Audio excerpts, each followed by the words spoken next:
Welcome back.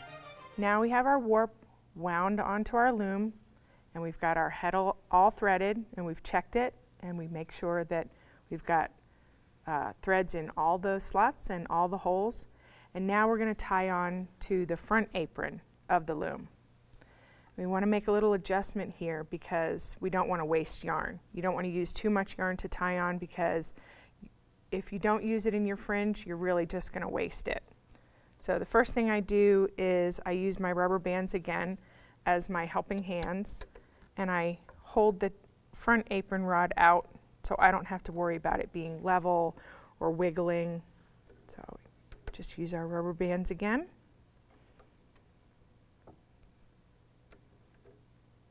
And it holds it out like that. Now we don't have to worry about it. And I'm going to twist this warp on a little bit because we have all this extra yarn, and we're not going to need that much yarn to tie knots onto this apron rod.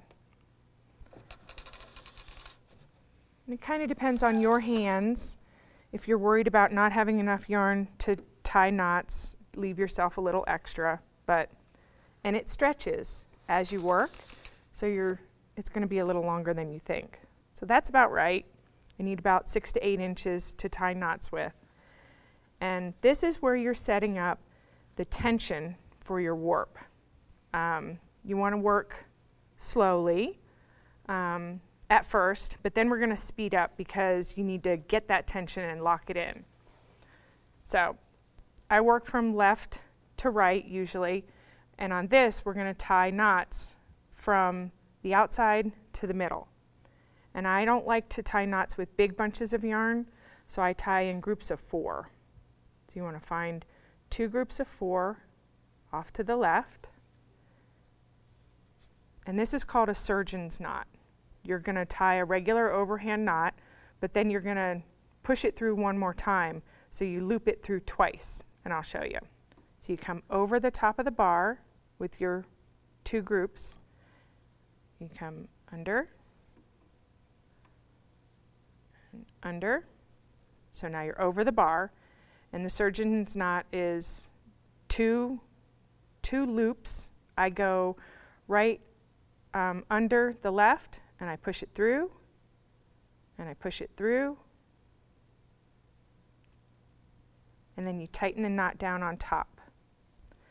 You can scoot your bundles together, and you want to keep this in line with your warp. So you want a straight line. You don't want to scoot this over too far or bunch them up in the middle. And then I put them to the side so then they're out of my way. And then you're going to go over to the right side and do the same thing. 2 groups of 4. Come over the apron rod, over, over. You're going to tie the knot on top. So right under left, push it through, and tighten over the top of the bundle.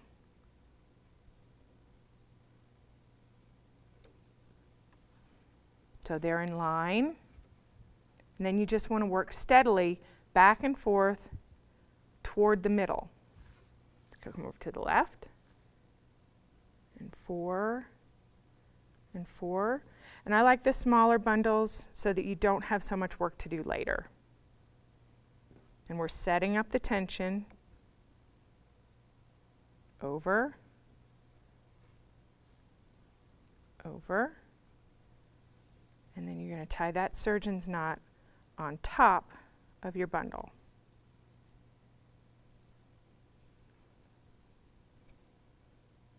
You don't have to get crazy with the tension right now. We're going to work on that in a minute.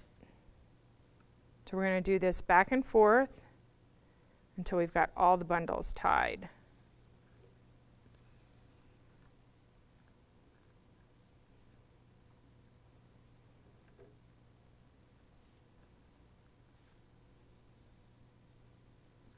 And like I said, you're not pulling it real tight.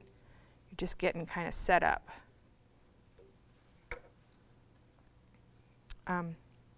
So this last group is going to actually have 5 in each bundle, you know, because we have 90 and there's math, but that's okay.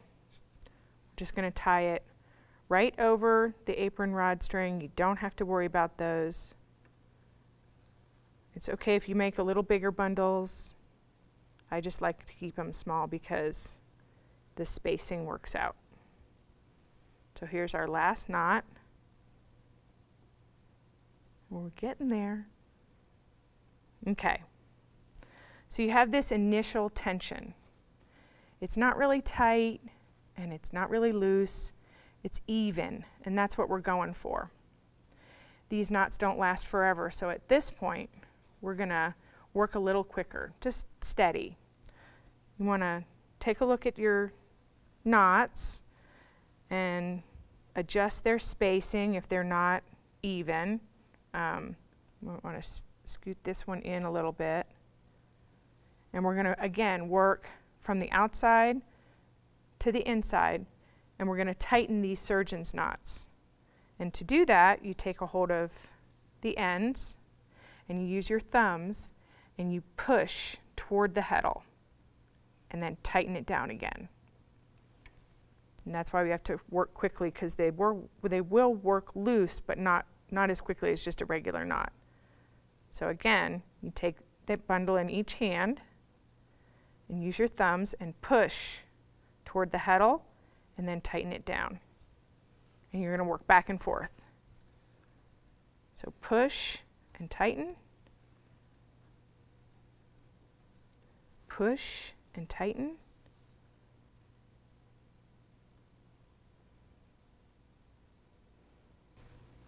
and the last one, push and tighten. So now it's just a little tighter. And knitting yarn has that a little bit more stretch than traditional weaving yarn, so that's what we're taking into consideration here.